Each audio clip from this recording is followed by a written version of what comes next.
want to talk to you in this video about leadership. So, just as a brief overview, I've been leading people and men for the last really like 15 years. And I'm 28, so that sounds weird, but as a Boy Scout, I was always a leader. I was sent to leadership training as a Boy Scout. Then when I got my first job as an 18-year-old, I became a supervisor in the first few months. And so fast forward to now, I'm also supervising and working as an operations manager for the time being. But the theme of leadership has come up many times in my life, and I've learned a lot about what makes a good leader. And what I have found is that the strongest leaders are the leaders that you don't necessarily like, that you might not ask to go out to grab drinks and hang out with, but the ones that you respect. Because in order to lead, you have to be willing to do things that the other people under you are not doing. And I say under you, really, in a lot of ways, there is a hierarchy, but there's also the idea of working side by side with those that you're leading. So being willing to follow the orders or the commands that you're instructing. And so when I think about leaders that I have respected in my life, there's been very few, to be honest, because it requires a strong masculine frame, which is something I'm actually learning about right now in this book I'm reading called The Wall Speaks. And I haven't fully digested the information, but one thing that I've noticed in my own experience is that you need to be clear on what the goal is, on what the vision is. So if you're leading a company of people, right, and let's say the goal is to reduce costs while increasing effectiveness and efficiency, then there has to be a couple things at work here. And you can use this not only for a business, but also in your social life as well. Setting standards for what you expect, right? So saying something like, hey, XYZ needs to be done. Let's say, first thing you come into work, first thing that needs to be done is an inventory on the products, okay? Now, this is the standard that must be done. Now, one, you have to be willing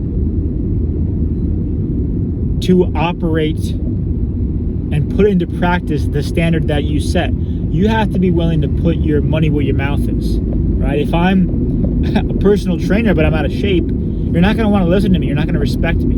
But if I'm jacked as fuck, stacked to the gills, and I'm like, hey, you got to do squats, deadlifts, rows, here's your rep ranges, you're going to trust me more because I am the living embodiment of what I am practicing, what I'm preaching, right? So this is where embodiment in leadership comes into play, being willing to do the things that you ask of others, right? Now, that's the standard you set. So you got to set standards. You got to embody the qualities and the guidance that you're asking others to follow. But you also, and this is a part that a lot of people miss, you have to be willing to put forth consequences for not meeting that standard. A lot of men I noticed, especially in like this modern society we live in, are afraid of confrontation, are afraid of the discomfort of calling someone out on their shit, right? Now think about this. That applies to not only leadership, but also other areas of your life.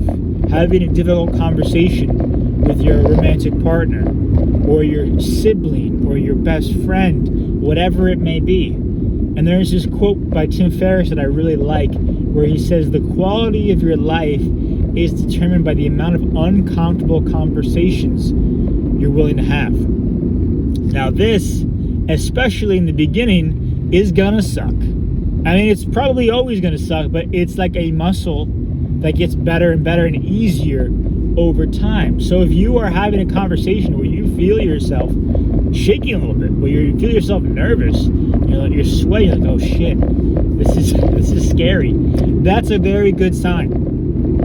Now, that's not to say that you should be the, when we look at leadership, right, there are the different archetypes, and this requires another video in itself, but the archetype of the king, the leader, the kind of a traditional leadership archetype, the shadow side of that is the tyrant. So there is a discernment between commanding and barking orders at someone, and then there's another side of it where it's like, this is the consequence, this is the standard that we're trying to hit, and we need to work together to achieve this. And I will stand alongside you to make it happen. But this isn't a back and forth. This is what must be achieved. This is what must be done. And so we think about that. I think about that when I look at leaders in society, strong leaders who have been willing to step into the fire. The Man in the Arena is a great speech by Theodore Roosevelt. You should check out. Or Alexander the Great. All these really famous leaders in history who are willing to be the first ones to charge into battle. Alexander the Great was leaping over the walls first. Now, if you're one of his followers, if you're one of his men, and you're seeing, wow, our king, our leader, he's the first one to go. He is taking the greatest risk. And so as a leader, you have to be willing to take the greatest risk. You have to be willing to not be liked. And this is challenging for a lot of people, a lot of men. I'm recovering from this, but it's easy for us men to fall into the nice guy paradigm of wanting to be people pleasers. And there's something to be said about growing up in a primarily feminine, dominated society. A lot of fatherless men, a lot of female teachers in schools, and I don't know if people are aware of like these paradigm shifts and these masculine feminine dynamics, but as men, we really need to hold on to our masculine frame. We need to cherish it. We need to be proud of it, okay? And we need to be willing to do what it takes to drive the mission, the vision forward. We're the ones called into battle to fight the wars. We're the ones that have to go out and hunt for the tribe, right? Now, a lot of things have changed. A lot of modern comforts have really softened those roles, and a lot of us have forgotten that. And so it's time we remember that and remember our inherent strength as men to not only be compassionate and kind with others, but be strong and be proud of our masculine history and heritage. And so I'm digressing here, but ultimately to be an effective leader is to be one worthy of respect but not looking for love. It is one who is willing to do what it takes to make things move forward for the benefit of the whole, the benefit of the tribe, whatever container that looks like. So this is just an introduction on leadership, because I see a lot of weak leaders, and I've been getting a lot of pushback, as a strong leader should. Maybe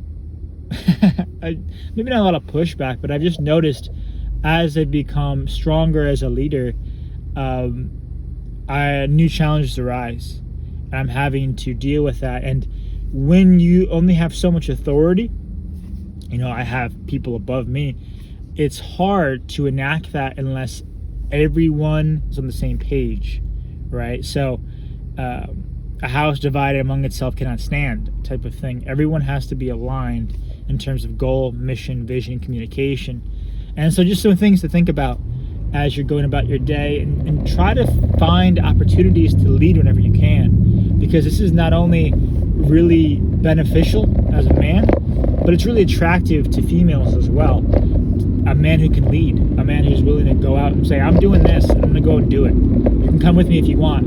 I'm not going to be waiting around to follow someone else. This is what it means to be unscripted and to take the pathless path. So I hope this has been of some value. Drop a comment below. Let me know what you want the next topic to be on, and I'll do my best to provide wherever I can. See you in the next one.